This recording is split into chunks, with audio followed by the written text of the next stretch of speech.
जूली जी।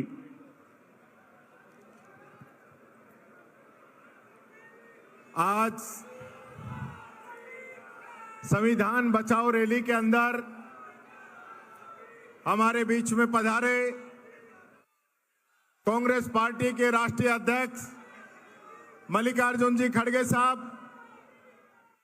हमारे संगठन महासचिव केसी वेणुगोपाल जी, कांग्रेस पार्टी के ऊर्जावान प्रदेश अध्यक्ष गोविंद सिंह जी डोटासरा साहब, हमारे पूर्व मुख्यमंत्री आदरणीय अशोक जी गहलोत साहब, एआईसीसी के महासचिव आदरणीय सचिन पायलट साहब, आदरणीय भंवर जितेंद्र सिंह जी, आदरणीय डॉक्टर सीपी जोशी जी, मंच पर मौजूद हमारे एआईसीसी के प्रभारी सुखजिंदर जी रंधावा साहब, हमारे एआईसीसी के सेक्रेटरी साहिबान, मंच पर मौजूद सभी सम्मानित कांग्रेस पार्टी के पदाधिकारी, पूर्व मंत्री, विधायक, सांसद, यहाँ उपस्थित सभी जिला अध्यक्ष, ब्लॉक अध्यक्ष, मंडल अध्यक्ष साहिबान और उपस्थित सभी पत्रकार बंधु, साथियों, सबसे पहले तो आपको धन्यवाद देना चाहूंगा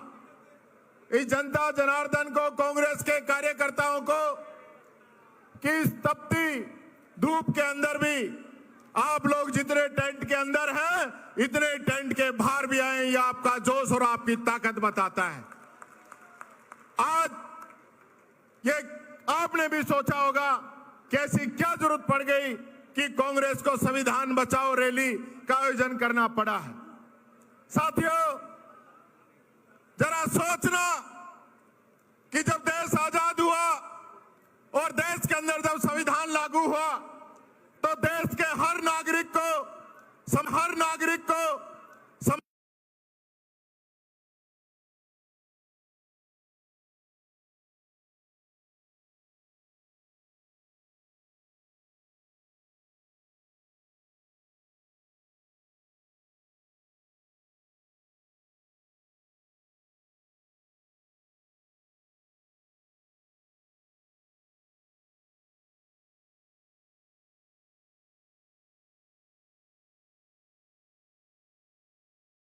समानता का अधिकार दिया गया, हर व्यक्ति को देश का नागरिक समझा गया, हर व्यक्ति के नियम, कानून और कर्तव्य बनाए गए।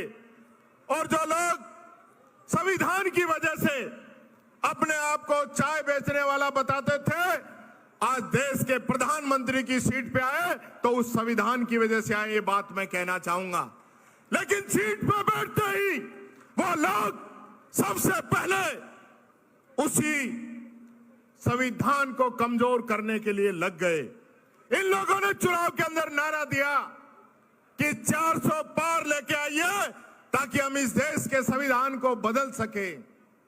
साथियों, चाहे हेगड़े जी हो, चाहे हमारे यहाँ के मिर्जा जी हो, और भी इनके नेताओं ने कहा संविधान बदलना है। मैं आपको एक बात और कहना चाहूंगा, ये संविधान बदलना इसको नहीं कहते हैं। रोजाना जो संविधान को बदला जा रहा है, कांग्रेस का कार्यकर्ता अगर मुख्यमंत्री को काला झंडा दिखा दे तो उस कार्यकर्ता को और उसके परिवार को प्रताड़ित करने का काम जो कर रहे हैं, ये भी संविधान को कमजोर करने का काम है। जो विपक्ष के अंदर इनके नेता कहते थे कि काला झंडा तो आभूषण है इस संविधान के अंदर, लोकतंत्र के अंदर, आज उनको काले झंडे से, काले कपड़े से इतनी चिढ़ हो गई। आज मैं आप लोगों से कहना चाहूंगा, हमारे पूर्व मंत्री महेश जोशी जी 2 दिन पहले उनको ईडी लेके गई। हमने कहा कि उनकी पत्नी मरणासन स्थिति के अंदर है, नहीं माने लेके गए और आज उनकी पत्नी की जान चली गई। इसका जवाब ईडी देगी या मोदी जी देंगे, ये बात मैं पूछना चाहता हूं। इस ईडी, इनकम टैक्स और सीबीआई ने कितने बीजेपी नेताओं पे केस दर्ज किए हैं, जरा बता दें। और हमारे कांग्रेस के, चाहे सोनिया जी हो और चाहे राहुल गांधी जी हो, 56 घंटे तक बैठ के पूछताछ कराते हैं। उस परिवार से कराते हैं जिन्होंने अपनी संपत्ति इस देश के लिए दान दे दी। इंदिरा गांधी देश के लिए शहीद होगी। राजीव गांधी बम से उड़ा दिए गए, यहां तक कि देश के प्रधानमंत्री पद तक सोनिया गांधी जी ने ठुकरा दिया। उसके लिए आप बात कर रहे हो। मैं ये कहना चाहूंगा, आज राजस्थान की विधानसभा के अंदर हम लोग जब किसान का, युवा का, मजदूर का, दलित का, आम व्यक्ति का मुद्दा उठाते हैं तो विधानसभा में जवाब नहीं आता है। ये संविधान खत्म करने की बात है। इनके मंत्री विधानसभा के अंदर झूठे आश्वासन देते हैं, झूठे वादे करते हैं, उस पवित्र सदन की गरिमा को गिराने का काम करते हैं। और मुख्यमंत्री तो यहां तक की कहते हैं कि जब मैं सरपंच था तो मैंने पता नहीं कितने काम करा दिए, और जबकि नरेगा का नाम लेते हैं, नरेगा उस समय थी नहीं। ऐसे झूठे मुख्यमंत्री राजस्थान के अंदर है। यह संविधान को कमजोर करने का काम है।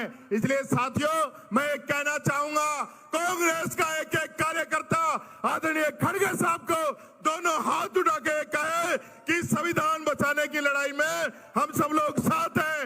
ईंट से ईंट बजा देंगे।